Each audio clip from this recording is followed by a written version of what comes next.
दोस्तों, आज जो कॉमिक्स हम पढ़ेंगे उसका नाम है शेरों का गिरोह। ये कर्नल कर्ण की कॉमिक्स है, तो पढ़ते हैं इसको। शेरों का गिरोह, कर्नल कर्ण व कैप्टन असलम सीरीज। आबादी से जरा हटकर बनी उस शानदार इमारत के सामने कर्ण गाड़ी से उतरा तो दरवाजे पर खड़े गार्ड्स ने उसे सैल्यूट किया। कर्ण इमारत में प्रविष्ट हो गया। आज यहाँ सन्नाटा क्यों है? तभी अरे कर्नल साहब, कर्ण ने उसका हाथ अपने हाथ में लिया और अगले पल दौड़। ओह, तुम्हारे 10 नंबर कट गए योगेश। मुझसे हाथ मिलाते हुए तुम सावधान नहीं थे। यो को वहीं हैरान खड़ा छोड़ कर्ण ने आगे बढ़कर एक कमरे के दरवाजे पर दस्तक दी। खटखट। दरवाजा खुलते ही ओह रोहन, तुम्हें ट्रेनिंग में सिखाया गया था कि दरवाजा खोलने से पहले पूरी तरह सावधान रहना चाहिए। आई एम सॉरी सर, दरअसल मुझे यह उम्मीद ही नहीं थी कि यहाँ पर मुझ पर हमला भी हो सकता है। सीक्रेट एजेंट बनना चाहते हो तो कभी स्वयं को सुरक्षित मत समझो। हर समय, हर जगह और हर व्यक्ति से सावधान रहो। रोन को समझाने के बाद वह फिर कॉरिडोर में निकल आया। इसे मैं पहली बार यहाँ देख रहा हूँ। हेलो, क्या तुम न्यू स्टूडेंट हो? यस, मेरा नाम सीमा है। मुझे कर्नल कर्ण सिंह कहते हैं। ओ कर्ण साहब। और फिर एक विचित्र घटना घटी। उफ, दौड़। आई एम सॉरी सर, लेकिन मुझे खुशी है कि मैंने ग्रेट कर्नल कर्ण सिंह को धराशायी कर दिया। तुम्हारी फुर्ती और तेजी देखकर मुझे खुशी हुई है। पल भर के लिए मेरा ध्यान हटा था, जिसका तुमने पूरा लाभ उठाया। यारो बच्चों, आप भी सोच रहे होंगे कि आखिर यह क्या हो रहा है। मैं बेकारी लोगों से क्यों उलझता फिर रहा हूँ। दरअसल इस वक्त मैं सीक्रेट सर्विस के एक ट्रेनिंग स्कूल में हूँ। यहाँ पर ट्रेनिंग देने के बाद किसी को सीक्रेट सर्विस में शामिल किया जाता है। इस ट्रेनिंग सेंटर के हर स्टूडेंट को निर्देश है कि अगर वह अपने किसी सहपाठी को किसी भी क्षण असावधान देखे तो तुरंत उसे उचित सबक सिखाए। मैं यहाँ महीने में एक बार राउंड पर आता हूँ। जिस समय कर्ण ट्रेनिंग सेंटर में था, ठीक उसी समय शहर से बाहर एक पहाड़ी सड़क से एक फौजी ट्रक गुजर रहा था। कुछ देर बाद जैसे वह फौजी ट्रक उस चट्टान के नीचे पहुंचा, कुछ क्षणों में पूरा ट्रक धुआं में छुप गया था। कुछ देर बाद वह धुआं खुद ही छटने लगा। चलो। ट्रक के निकट पहुंचकर उन्होंने फौजियों की लाशें बाहर निकाली। यह लोग जहरीली गैस के कारण मर गए थे। कुछ देर बाद जब वह लोग चट्टानों के पीछे से निकले तो उनके जिस्म पर फौजी वर्दियां थी। मैं ट्रक ड्राइव करूंगा, तुम सब पीछे बैठ जाओ। ट्रक रवाना हो गया। तुम लोग अपनी अपनी गन्स तैयार कर लो। ओके। उन्होंने अपने किट बैग खोले। कुछ ही देर में सब तैयार हो जाओ, हम मंजिल पर पहुंचने वाले हैं। हम तैयार हैं। अब उन्होंने अपने थैलों से सिलेंडर निकालकर उनका कनेक्शन पाइप द्वारा अपनी गनों से जोड़ दिया था और सिलेंडर कमर पर बांध लिए थे। कुछ देर बाद वह अर्जुना देश के दूतावास के बाहर रुका। यह फौजी ट्रक यहाँ क्यों आया है, अभी पता चल जाएगा। वह फौजी इधर ही आ रहा है, मगर इससे पहले कि वह कुछ पूछ पाते। पिट पिट आ जाओ सब। फाटक खोलकर वह सब दूतावास के भीतर घुसते चले गए। इमारत के भीतर जो भी उनके सामने आया, उसके चेहरे पर उन्होंने गन से गैस का फुहारा डाला। सिर्फ 3 मिनट में ही उन्होंने दूतावास में मौजूद हर व्यक्ति को बेहोश कर दिया था। फिर उनका लीडर राजदूत महराज के ऑफिस में प्रविष्ट हुआ। दोनों हाथ उठाकर कुर्सी से खड़े हो जाओ। मिस्टर एम्बेसडर, कौन हो तुम? इसे फ्लैट कर दो। बेहोश राजदूत को उठाकर वह कमरे से बाहर ले आए। चलो सब वापस। बाहर आकर वह सब ट्रक में सवार हो गए और अगले पर ट्रक तेजी से एक दिशा में रवाना हो गया। उधर कर्ण ट्रेनिंग सेंटर में क्लास को लेक्चर दे रहा था, तो आपने देखा कि एक सीक्रेट एजेंट को हर वक्त कितना अधिक सावधान रहने की जरूरत होती है। तभी कर्नल साहब, आपके लिए इमरजेंसी कॉल है। बॉस ने आपको तुरंत हेडक्वार्टर ऑफिस बुलाया है और जरूर कोई बड़ी गड़बड़ी हुई है। आधे घंटे बाद कर्ण जनरल यादव के सामने बैठा था। उन्होंने हमारी फौजियों का रूप धारण कर अर्जुना के राजदूत का अपहरण किया है। कौन लोग हो सकते हैं वे? कुछ पता नहीं चल रहा है। मैंने तुम्हें इसलिए बुलाया है कि तुम अर्जुना दूतावास जाओ वो देखो शायद वे लोग अपने पीछे कोई सुराग छोड़ गए हो। ओके सर, मैं भी चला जाता हूँ। कुछ देर बाद, ओ कर्नल साहब आ गए। हेलो इंस्पेक्टर, कोई सुराग मिला इंस्पेक्टर? जिन इन सब लोगों का एक ही बयान है, उन्हें गैस के जरिए बेहोश कर दिया गया था। करण ने अपने ढंग से पूछताछ की और दूतावास की इमारत का अच्छी तरह निरीक्षण भी किया, लेकिन कोई महत्वपूर्ण बात मालूम न कर सका और निराश होकर वापस रवाना हो गया। राजदूत का अपहरण करने का कारण क्या हो सकता है, यही मैं सोच रहा हूँ। उसी दिन शाम 6 बजे कर्ण कापू को अपहरण का कारण भी पता चल गया। जनरल यादव ने एक बार फिर उसे अपने दफ्तर में बुलाया था। क्या राजदूत का कोई सुराग मिल गया है सर? सुराग तो नहीं मिला, लेकिन अपहरणकर्ताओं ने हमारी सरकार को एक पत्र भेजा है। पत्र? हाँ, तुम खुद ही पढ़ कर देख लो। अर्जुना के राजदूत के जीवन का मूल्य हमने 10 करोड़ रुपए निर्धारित किया है। 24 घंटे के भीतर सरकार को यह रकम चुकानी होगी, वरना राजदूत को कत्ल कर दिया जाएगा और इसका अंजाम सरकार समझ ही सकती है। अपने राजदूत की सुरक्षा न कर पाने का आरोप लगाकर अर्जुना भारत पर आक्रमण भी कर सकता है। इस युद्ध से बचने के लिए भारत सरकार 10 करोड़ रुपए अवश्य खर्च कर देगी, ऐसा हम समझते हैं। शेरों का गिरोह। यह तो अपहरण का एक साधारण सा मामला निकला सर। बस इतनी विशेषता है कि अपराधियों ने सरकार से रकम ऐंठने के लिए हमारे एक मित्र देश के राजदूत का अपहरण किया है। लेकिन आज से पहले शेरों के गिरोह नाम के किसी अपराधी संगठन के विषय में नहीं सुना। सुना तो मैंने भी नहीं, लेकिन मैं बहुत जल्दी उस गिरोह का पता लगा लूंगा सर। मैं अपराध जगत के एक ऐसे आदमी को जानता हूँ जिसे शहर के हर एक अपराध और अपराधी की जानकारी रहती है। तो फिर इस केस को तुम ही संभालो कर्नल। किसी भी तरह 24 घंटे से पहले राजदूत को बदमाशों के चंगुल से निकाल कर लाना है।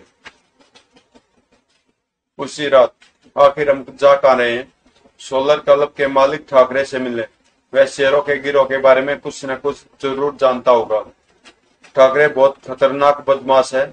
उसके क्लब में और उसी के गुंडों के सामने आप उसे कुछ भी नहीं पूछ सकेंगे।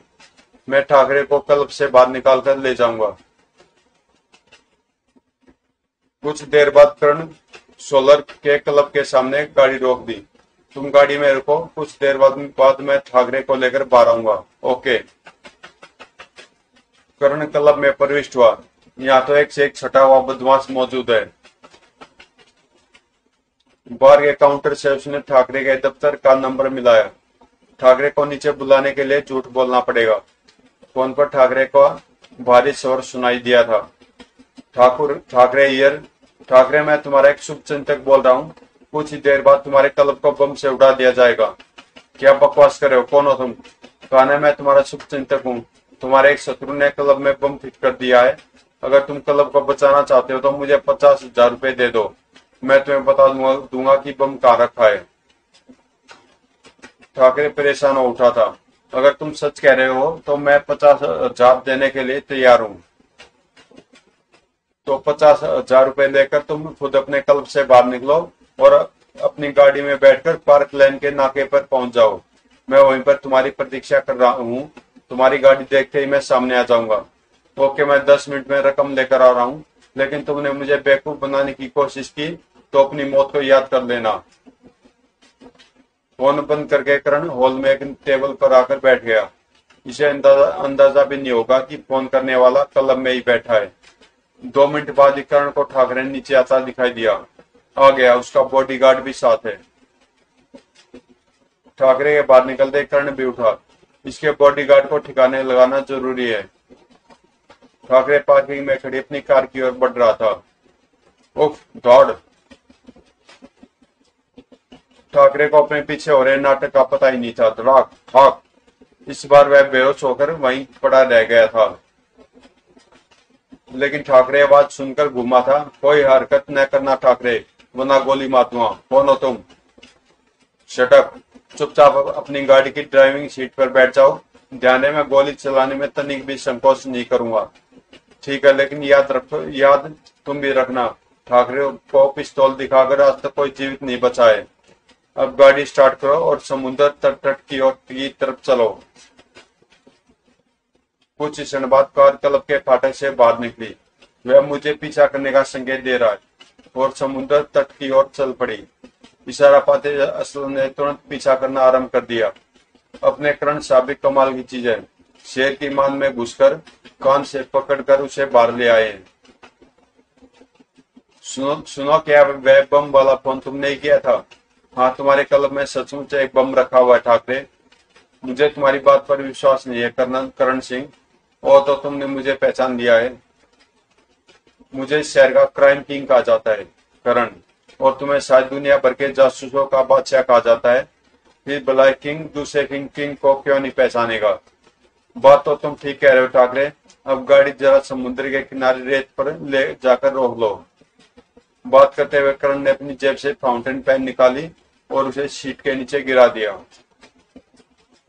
असलम ने अगली गाड़ी को तट पर रुकते देखा। मुझे उनसे दूर ही रहना चाहिए। उसने अपनी गाड़ी सड़क पर ही रोक दी। रात का समय था, तट पूर्णतः सुनसान पड़ा था। नीचे उतरो ठाकरे, अब हम कुछ देर तट पर टहलेंगे और बातें भी करेंगे। पता नहीं तुम क्या चाहते हो? करण उसे कार से काफी दूर ले आया था। ठाकरे, दरअसल मैं तुमसे कुछ पूछना चाहता हूँ और तुम्हें मेरे सवालों का जवाब देना होगा। मैं तुम्हारी किसी भी धमकी में नहीं आने वाला ठाकरे। और मैं तुम्हारी किसी भी धमकी में नहीं आने वाला। ठाकरे को धमका कर उससे कोई काम नहीं लिया जा सकता। मैं सिर्फ धमका नहीं रहा हूँ ठाकरे। जरा अपनी कार की ओर देखो। क्या हुआ कार में? तभी ब्राउन, यह क्या हुआ? मैंने तुम्हारी गाड़ी को बम से उड़ा दिया ठाकरे, और अब से कुछ देर बाद तुम्हारे क्लब का भी यही हाल होने वाला है। तेरी तो मैं। रुक जाओ ठाकरे, गालियां देना अच्छी बात नहीं है होती।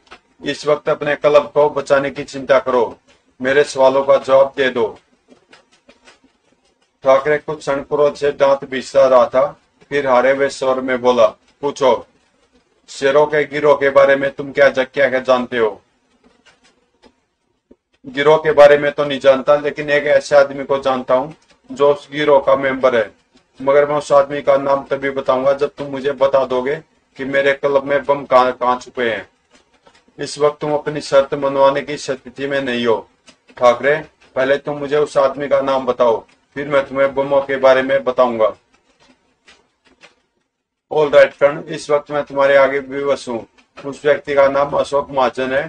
टैगोर अपार्टमेंट्स के फ्लैट नंबर 16 में रहता है। खुद उसने एक बार मुझे बताया था कि शेरों का गिरोह नाम से एक संगठन बना है और वह उसका मेंबर बन चुका है। ठीक है, मैं अशोक महाजन से भी मिलने जाऊंगा। तुम अपने क्लब वापस चले जाओ। अगर तुम्हारी बात सच निकली तो मैं कुछ देर बाद तुम्हारे क्लब में आकर उन बमों को बेकार कर दूंगा। सचमुच में अशोक महाजन का संबंध शेरों के गिरोह से था। इस वक्त वह अपने फ्लैट में गहरी नींद सोया हुआ था। Train hello, Ashok speaking. Ashok, police को पता चल गया कि हमने राजदूत को कहाँ कैद कर रखा है। दूसरी ओर से ऐसा शोर सुनाई दिया था जैसे कोई घायल व्यक्ति बोल रहा है। क्या? कौन बोल रहे हो तुम? मेरे पास ज्यादा समय नहीं है अशोक। पुलिस ने मुझे गोली मार दी है, मैं मर रहा हूँ। तुम गिरोह के, तुम राजदूत को वहां से हटवा दो। दौड़ाओ। करण और असलम ट्रैगर अपार्टमेंट के सामने अपनी गाड़ी में बैठे थे। असलम, देखो वह अशोक बाहर आ रहा है। ठाकरे ने मुझे इसका उलिया बताया था। इसका मतलब आपकी चाल सफल रही। वह फोन के झांसे में आ गया है और अब शायद वहीं जाएगा जहाँ इन्होंने राजदूत को कैद कर रखा है। हमें बड़ी होशियारी से उसका पीछा करना होगा। अशोक अपनी गाड़ी में बैठकर रवाना हो गया। हम भी आ रहे हैं बेटे। कुछ देर बाद अशोक की कार एक 3 मंजिला इमारत के सामने रुकी और वह उतरकर भीतर चला गया। करण ने अपनी गाड़ी इमारत के सामने नहीं रोकी, बल्कि पिछली ओर गली में लाकर रोकी। अब क्या इरादा है? असलम, इस वक्त हमें बहुत सावधानी से काम लेना होगा। अशोक जिस इमारत में गया है, अगर उसमें ही राजदूत कैद है तो हमारे हमला करने से बदमाश घबरा जाएंगे और क्रोध में आकर राजदूत की हत्या भी कर सकते हैं। बात तो आपकी ठीक है, फिर हमें क्या करना चाहिए? असलम, यह इमारत भी 3 मंजिला है। दोनों इमारतों की छतें आमने सामने है। मैं इस इमारत की छत से दूसरी छत पर जाकर पता लगाता हूँ कि राजदूत कहाँ कैद है या नहीं। फिर असलम को कुछ समझाने के बाद करण ने कार की डिक्की से रस्सा और काम आने वाला दूसरा सामान निकाला और सामने वाली इमारत की ओर चल दिया। 10 मिनट बाद वह दूसरी इमारत की छत पर था। दोनों इमारतों के बीच 20 फुट की दूरी होगी। इतनी दूर तो मैं हाथ से भी कांटा फेंक सकता हूँ। अब इस तरफ रस्सा बांधना होगा। कट। वाटर टैंक के पास से उसने रस्सा बांध दिया। अब ठीक है। अपना रिवॉल्वर और गैस बम चेक करने के बाद उसने रस्सा पकड़ा। कुछ देर बाद वह दूसरी ओर पहुंच गया। छत सुनसान पड़ी थी, लेकिन नीचे जाने वाला दरवाजा बंद था। यह दरवाजा खोलने में कोई आवाज नहीं होनी चाहिए। उसने अपनी जेब से इंजेक्शन लगाने वाली एक सिरिंज निकाली और उसमें भरा हुआ तरल पदार्थ दरवाजे के ताले में प्रविष्ट कर दिया। सिरिंज में भरा केमिकल सीक्रेट सर्विस के वैज्ञानिकों की बिल्कुल नई खोज थी, जिसे विशेष रूप से ताले खोलने के लिए ही तैयार किया गया था। कुछ ही क्षण में ताले का सारा मैकेनिज्म पिघलकर बहने लगा। अब उसने दरवाजा खोला और सीढ़ियों पर अंधेरा था। सीढ़ियां उतरकर जैसे वह नीचे पहुंचा, एक व्यक्ति ने उस पर छलांग लगा दी। कौन है तू? गुर्र। अचानक करण ने अपने दोनों हाथ ऊपर उठाए और धम। उफ। तुरंत ही उसने अपना खंजर निकाला और उस पर छलांग लगाई। ओए खचाक। उस व्यक्ति ने बड़ी भयानक चीख मारी थी। तुरंत ही कॉरिडोर के छोर पर एक व्यक्ति दिखाई दिया। क्या हुआ पीटर? ओह। फिर वहां का दृश्य देखकर वह भागने के लिए वापस पलटा। अब करण को रिवॉल्वर निकालकर गोली चलानी पड़ी, लेकिन वह व्यक्ति बच गया। धाएं। गोली के धमाके के साथ ही पूरी इमारत में भगदड़ मत की आवाज गूंजने लगी। वे होशियार हो गए। मुझे रिवॉल्वर पर साइलेंसर लगाकर गोली चलानी चाहिए थी। एक खुला हुआ दरवाजा को देखकर करण उसमें घुस गया। कमरा तो खाली है। उसने खिड़की से नीचे झांका और वह तो फरार हो रहे हैं। करण ने फायर किया। ठहरो, धाएं। लेकिन कार स्टार्ट होकर रवाना हो गई। तुरंत ही करण को एहसास हो गया कि पूरी इमारत खाली हो चुकी है। निराशा से भरा हुआ वह नीचे पहुंचा। आप ठीक तो हैं? मैं तो ठीक हूँ, मगर वैसे भागने में काफी सफल हो गए और राजदूत को भी साथ ले गए हैं। मगर उनके एक आदमी को मैंने पकड़ लिया है। वह इस वक्त हमारी गाड़ी में बेहोश पड़ा है। वो असलम डियर, यह तुमने बहुत बड़ा काम किया है। कैसे पकड़ा तुमने उसे? आपके ऊपर जाने के बाद मैं घूमकर इधर आ गया था। मैंने भी उन्हें गाड़ी में भागते देखा। उनका एक साथी मोटरसाइकिल पर भागना चाहता था, मगर मैंने उसे काबू कर दिया। कुछ देर बाद सीक्रेट सर्विस हेडक्वार्टर के टॉर्चर रूम में वह आदमी कुर्सी पर बंधा बैठा था। बताओ, वह राजदूत को कहां लेकर गए? मैं कुछ नहीं जानता। तुम सब कुछ जानते हो और बताओगे भी। खट आई। हथौड़ी के 3-4 चोटें खाने के बाद उसने मुंह से खून थूका तो 4 दांत भी बाहर आ गिरे थे। ओह। अब भी अगर तुमने जुबान न खोली तो मैं तुम्हारे सारे दांत तोड़ डालूंगा। उसके बाद दोनों कान काट डालूंगा और फिर तुम दोनों आंखें। नहीं, मैं बताने को तैयार हूँ। फिर उन्होंने उस स्थान का पता बता दिया जहां उसके साथी राजदूत को लेकर गए थे। कुछ देर बाद करण जनरल यादव के ऑफिस में प्रवेश हुआ। क्या हुआ कर्नल? उसने कुछ बताया? यस सर, मुझे उनके ठिकाने का पता चल गया है। तो फिर वहां रेड करें। मैं इसका मशवरा नहीं दूंगा सर। खुद को गिरा देखकर वह लोग राजदूत की हत्या भी कर सकते हैं। तो फिर तुम क्या चाहते हो? मैंने एक प्लान तैयार किया है, जिसके लिए मुझे कुछ चीजों की जरूरत है। करण ने विस्तार से अपनी योजना के विषय में बताया। सुबह 9 बजे म्युनिसिपल कॉर्पोरेशन की एक वैन सड़क पर दौड़े जा रही थी। वैन में करण और असलम म्युनिसिपैलिटी के कर्मचारियों की वर्दी में सवार थे। दोनों ने मेकअप भी किया हुआ था। गाड़ी बिल्कुल इमारत के सामने जाकर रोकना। ओके। कुछ देर बाद गाड़ी एक इमारत के सामने रुकी, जिसमें बहुत से रिहायशी फ्लैट थे। याद रहे, हम यहाँ कॉर्पोरेशन की तरफ से घर घर में मच्छर मारने की दवाई स्प्रे करने आए हैं। तुम निचली मंजिल के फ्लैट्स में काम शुरू कर दो और मैं अपने स्पेशल टैंक के साथ सीधा उनके फ्लैट पर जा रहा हूँ। ओके, मगर सावधान रहिए। इमारत में घुसकर असलम ने एक फ्लैट का दरवाजा खटखटाया, जबकि करण सीधा ऊपर जाने के लिए सीढ़ियों की ओर बढ़ गया। ठक ठक। करण ने ऊपर पहुंचकर जिस फ्लैट के दरवाजे पर दस्तक दी, उसका दरवाजा अशोक महाजन ने खोला था। क्या है? मच्छर मार दवाई छिड़कनी है साहब। शहर में मच्छर बहुत बढ़ गए हैं, इसलिए कॉरपोरेशन के कर्मचारी घर घर जाकर दवाई छिड़क रहे हैं। लेकिन हमारे यहाँ मच्छर नहीं है। नहीं है तो आ जाएंगे, लेकिन क्योंकि मेरे साथी दूसरे फ्लैट्स में दवाई छिड़क रहे हैं, वहां से भागकर मच्छर आपके फ्लैट में घुस सकते हैं। अशोक ने कुछ क्षण सोचा, फिर पीछे हट गया। अच्छा, आ जाओ। अरे यह कौन है? कॉरपोरेशन का आदमी है, दवाई स्प्रे करने आया है। यहाँ कितने कमरे हैं साहब? 4 है, लेकिन एक कमरा बंद है, उसमें फर्नीचर वगैरह है, वहां दवाई डालने की जरूरत नहीं है। करण की नाक के नथुनों में एक विशेष प्रकार का फिल्टर लगा हुआ था। उसने एक लंबी सांस खींचने के बाद हाथ में पकड़े हुए नोजल का बटन दबाया। शू। अरे यह क्या है? मच्छर मार गैस है साहब। दौड़। सबसे पहले चौक बेहोश होकर गिरा था। धड़ाम। ओह, शेष 24 क्षण भर में लुढ़क गए। धड़ाम। दौड़। यह तो गए काम से, अब दूसरे कमरों में देखना है। कौन हो तुम? आदमी हूं, क्या तुम्हें दिखाई नहीं देता? उस व्यक्ति ने खतरा भांप लिया और जबरदस्त फुर्ती दिखाई। ओह, तड़ाक। वार खाली जाते देखकर उसने उठकर छलांग लगाई। ओह, दौड़। तभी क्या हो रहा है यहाँ? ओह, करण ने तुरंत नोजल उसकी ओर घुमा दिया, मगर वह कम फुर्तीला नहीं था। दाएं। ओह। उस व्यक्ति ने दूसरा फायर करने के लिए हाथ को हरकत दी। करण ने तुरंत शव को नीचे गिरा दिया। दाएं। अगले पर करण का खंजर उसके हाथ में आ चुका था। खच। ओह। गिरने से पहले उसने एक फायर और किया था। दाएं। अब फ्लैट में पूरी तरह से सन्नाटा छा गया था। करण उठकर कमरे से बाहर आया। राजदूत को इसी कमरे में बंद होना चाहिए। उसका अनुमान ठीक निकला। ओह। उसने जेब से ट्रांसमीटर निकाला। ऑपरेशन लाइन सफल रहा सर, अब आप फोर्स भेज सकते हैं। बधाई हो कर्नल, इस सफलता का सेहरा तुम्हारे ही सर है। कुछ देर बाद फ्लैट में पुलिस दल पहुंच गया और शेरों के गिरोह के बेहोश पड़े मेंबरों को हिरासत में ले लिया।